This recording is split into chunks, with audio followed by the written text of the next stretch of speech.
Bonjour, je suis Angélique, coach de vie certifiée depuis 2008. J'ai moi-même vécu l'expérience de me faire coacher et encore aujourd'hui, lorsque je n'ai pas le recul nécessaire pour clarifier ou solutionner une étape dans ma vie, je n'hésite pas à faire appel à mes mentors et surtout à utiliser au quotidien ma boîte à outils du développement personnel. C'est ce que j'ai eu envie de partager sur cette chaîne pour une vie épanouie. On continue notre série sur les drivers et celui d'aujourd'hui c'est le dépêche-toi. Alors peut-être que tu as entendu des phrases durant ton enfance qui ressemblaient un peu à ceci. Dépêche-toi de t'habiller, tu es trop lent, dépêche-toi de finir ton assiette, on va être en retard à cause de soi, tu n'as pas encore fini. Et c'est ainsi que naît tes croyances, que tu crois que tu dois pouvoir tout faire même si tu es débordé et si tu te dépêches. Alors tu entraînes les autres dans leur rythme, dans ta croyance, car celui qui ne court pas, pour toi, ne travaille pas.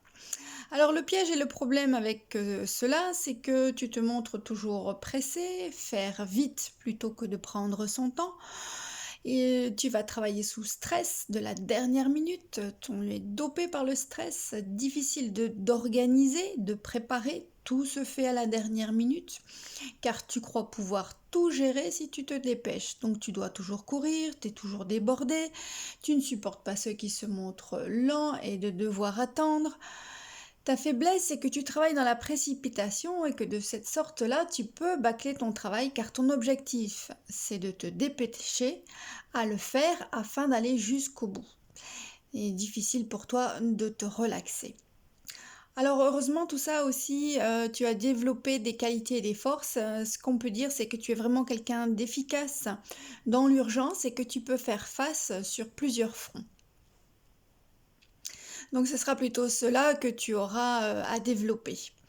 Pour le reste, eh bien, il y a des antidotes. J'ai des antidotes pour toi, des challenges pour lâcher la pression et t'organiser. Alors voici quelques exemples, tu peux les noter dans un cahier et choisir de travailler sur quelques-uns. Donc par exemple, c'est de commencer une tâche plus tôt, de t'y mettre un petit peu plus tôt. Ça va te permettre d'avancer progressivement à un rythme plus lent. Réfléchir aussi avant d'agir. Ça va te permettre de poser tes actes de manière consciente.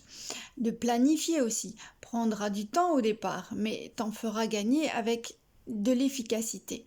Donc c'est perdre du temps dans le court terme, mais pour en gagner sur le long terme. L'efficacité n'est pas toujours synonyme de rapidité, faut-il le répéter. Alors il faut te fixer des priorités. Il y a des choses qui ne sont pas nécessaires de faire et ça aussi, ça te fera gagner beaucoup de temps. Et pour toi-même, eh bien, donne-toi le temps d'exister, du temps à ne rien faire, sans culpabiliser. Tu peux te faire aider aussi par d'autres drivers. Par exemple, le driver fait plaisir que nous avons étudié dans le podcast numéro 67 t'aidera à prendre le temps.